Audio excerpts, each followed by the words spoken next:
Pagkain lang yan sa bulaya at pirahan lang yan. Yun din ang nangyari sa kapatid ko, dalawa. Hindi na Adventista sila ngayon. Dahil pag napwisong tayo sa doktrina ng tinatawag na Babylonian Doctrine, kasi hindi naman mabasa sa Bagong Biblia, pero nasa King James Version na Father, Son, and Holy Ghost, nandiyan yan. Yung doktrina sa pagkain na sinasabi natin ngayon.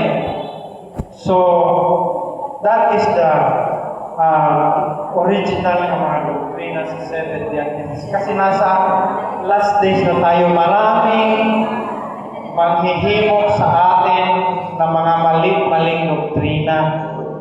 No? So, pasalamat tayo sa mga elders natin, Brother Moses, Brother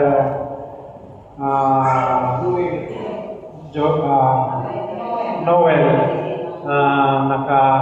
binigyan ako ninyo ng pagkakataon na makapag-share sa inyo kung ano ang mga nangyari dito sa paligid natin at saka to prepare us to meet thy God.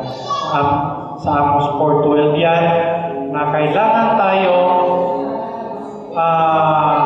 we will walk with God through His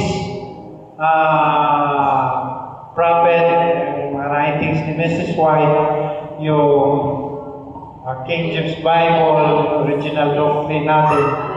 So, kung hindi, baguhin lang ang Adventista, no, kung ang isday ay hindi baguhin nganto sa Domingo ang araw ng pagpapulay, dili ko gawas kay mauni ang tinuod nga sekta ng movement na makalahos ngadto hangtod sa pagbalik hanggang second coming of Jesus Christ.